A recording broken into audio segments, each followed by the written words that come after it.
इंसानी तारीख की सबसे ज़्यादा तेज़ रफ्तार सवारी कौन सी हो सकती है?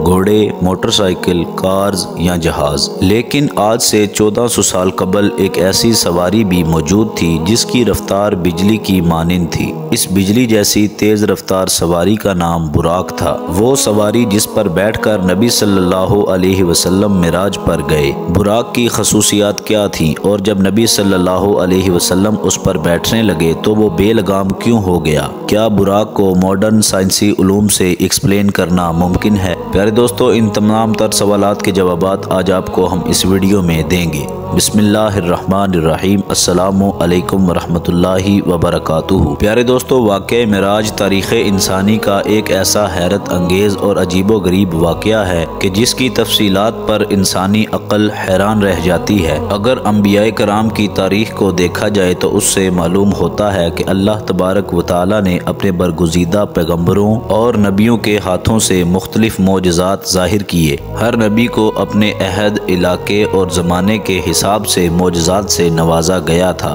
ताकि उन लोगों की उम्मतों पर हक ज़ाहिर हो जाए। मसलन हज़रत मूसा अलैहिस्सलातु वस्सलाम की उम्मत जो के जादू में कमाल रखती थी, इसलिए खालिक़े कायनात ने भी अपने नबी को जादू के उन कमालात का तोड़ करने के लिए मोजज़ात अता किए। इसी तरह हज़रत ईसा अलैहिस्सलातु वस्सलाम के दौर में तिब का बड़ा चर्चा था, लिहाजा हज़रत ईसा अलैहिस्सलाम कोढ़ के मरीजों, अंधों और यहाँ तक के मुर्दों को भी जिंदा करने की कुदरत से फैज़याब थे। जब खातमुन नबीयीन हुज़ूर सल्लल्लाहु अलैहि वसल्लम इस दुनिया में तशरीफ़ लाए तो अल्लाह को मालूम था कि उम्मत मुहम्मदिया एक दिन चाँद पर कदम ज़रूर रखेगी और सितारों पर कमंदे डालेगी। लिहाजा अल्लाह ने अपने प्यारे महबूब हुज़ूर सल्लल्लाहु अलैहि वसल्लम को मकान व ज़मा यानी टाइम और स्पेस के उसूलों से निकल कर अपने कर्ब का एजाज़ बख्शा, जिसका गुमान भी अक्ल इंसानी में नहीं आ सकता था।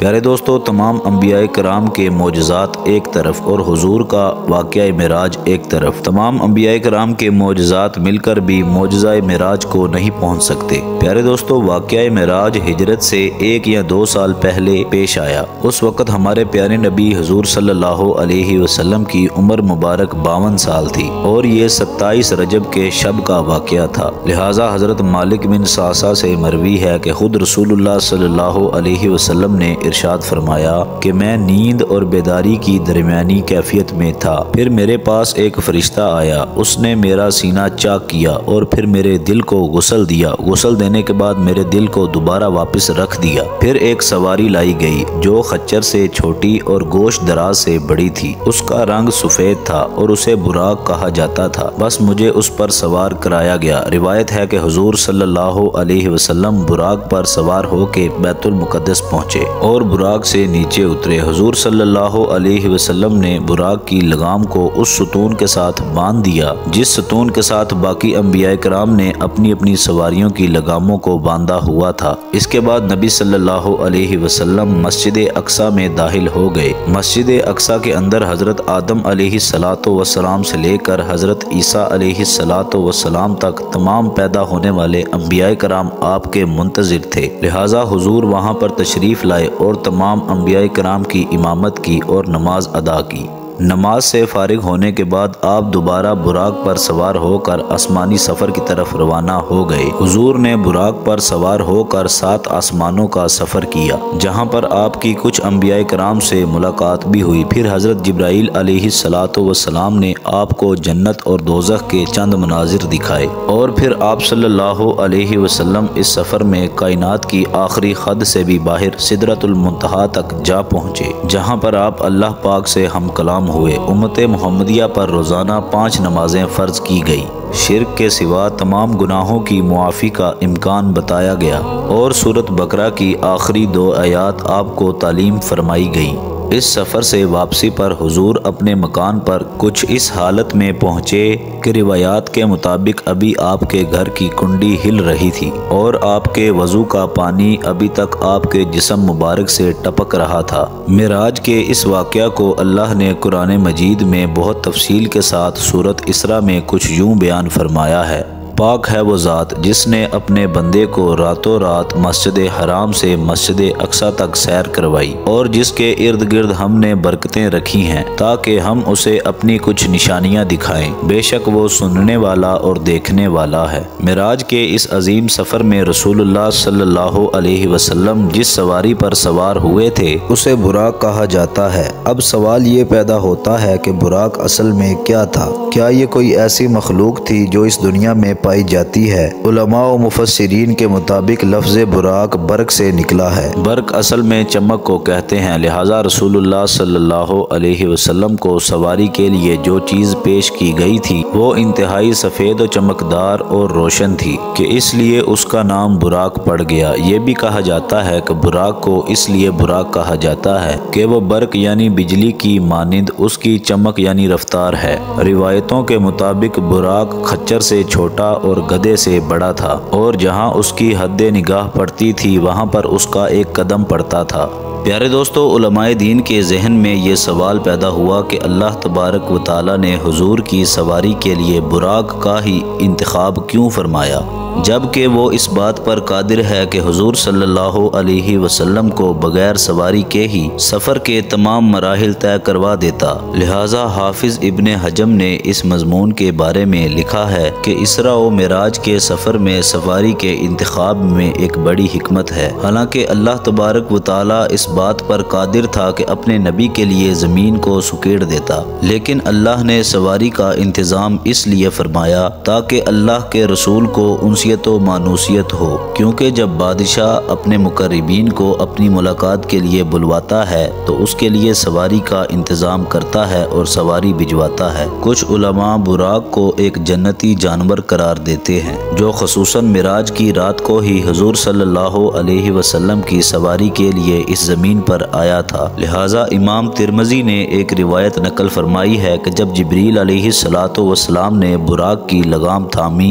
और रसूल अकरम सल्लल्लाहु अलैहि वसल्लम को इस पर सवार होने की दावत दी तो बुराक हुजूर को देखकर कांप उठा और बेलगाम हो गया। लिहाजा जिब्राइल अमीन अलैहिस्सलातु वस्सलाम ने उससे कहा कि ठहर जा, अल्लाह की कसम रसूलुल्लाह से बेहतर आज से पहले कोई शख्स भी तेरे ऊपर सवार नहीं हुआ। लिहाजा जब ताजदार कायनात हुजूर सल्लल्लाहु अलैहि वसल्लम बुराक पर सवार हुए तो वो फ़ख्र व मुसर्रत के साथ नाचने लगा कि आज उसे इस अजीम शख्सियत की सवारी होने का एजाज़ हासिल हो रहा है। प्यारे दोस्तों, बाद उलमा ने यह भी लिखा है कि बुराक का चेहरा इंसानी चेहरे की मानिंद है और इंसान की तरह सुनने और समझने की भी सलाहियत रखता है। प्यारे दोस्तों, बुराक नर था या मादा, इसके मुतालिक भी मुस्तनिद कोई शवाहिद मौजूद नहीं है। प्यारे दोस्तों, वाक़या मिराज अल्लाह तबारक व तआला का एक मौजज़ा था। जिस तरह हर मौजज़े को समझना और साबित करना इंसानी अकल के बस में नहीं, उसी तरह से इस मिराज के सफ़र को समझना इंसानी जहन से बालातर है।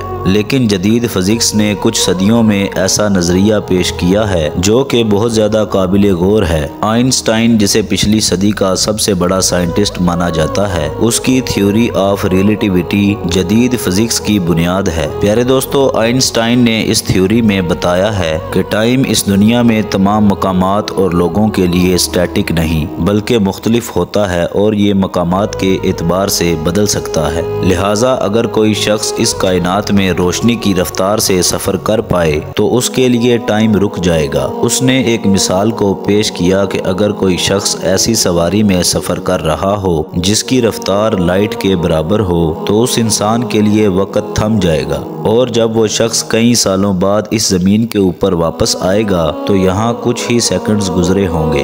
वक्त के इसी फ़र्क को फिजिक्स में टाइम डायलेशन कहते हैं। इस साइंसी टर्म को समझना वाक़या मिराज समझने के लिए बहुत ज़रूरी है, क्योंकि बुराक की रफ्तार भी बर्क यानी रोशनी के बराबर थी। इसी वजह से इस सवारी का नाम बुराक था। लिहाजा आप सल्लल्लाहु अलैहि वसल्लम जब इस रफ्तार के साथ सफ़र करने के बाद आप वापस घर तशरीफ़ लाए तो वक्त बिल्कुल भी नहीं गुजरा था और आप सल्लल्लाहु अलैहि वसल्लम ने कई सालों का सफ़र चंद लम्हों में ही तय कर लिया था, जिसे आज 21वीं सदी की साइंस टाइम डायलेशन की शक्ल में कबूल करती है। लेकिन आज भी इंसान स्पेस टेक्नोलॉजी में इतना आगे नहीं बढ़ा कि हर सवाल का जवाब साइंस की बुनियादों पर दे सके। मिसाल के तौर पर अगर कोई इंसान लाइट की स्पीड से ट्रेवल करता है तो उसका जिस्म मासलेस हो जाता है और उसे इंसानाइट एनर्जी की जरूरत होती है, जो बज़ाहिर इंसानों के लिए नामुमकिन है, लेकिन अल्लाह ताला की ज़ात के लिए नहीं, क्योंकि वह हर चीज़ पर कादिर है। लिहाजा उस रात अल्लाह तबारक व तआला ने नबी सल्लल्लाहु अलैहि वसल्लम को इस अजीम सफ़र के लिए एक अजीम कुव्वत बख्शी थी। प्यारे दोस्तों, वाक़या मिराज हुजूर सल्लल्लाहु अलैहि वसल्लम का एक दायमी मौजज़ा है, जिसकी हक़ानियत और सच्चाई नए नए साइंसी इंकशाफात के साथ वाज़ेह होती जाएगी। जैसा कि किसी शायर ने क्या खूब कहा कि फैलाए हुए गोशाए दामने तजस्सुस साइंस मोहम्मद का पता पूछ रही है सल्लल्लाहु अलैहि वसल्लम। प्यारे दोस्तों, अगर आपको वीडियो पसंद आई हो वीडियो को लाइक कर दें, चैनल को सब्सक्राइब कर दें, बेल आइकन को क्लिक कर दें ताकि हमारी नई आने वाली मजीद अच्छी वीडियोस बाकायदगी के साथ आप तक पहुंच सके। अपना ख्याल रखिएगा। अल्लाह हाफिज़।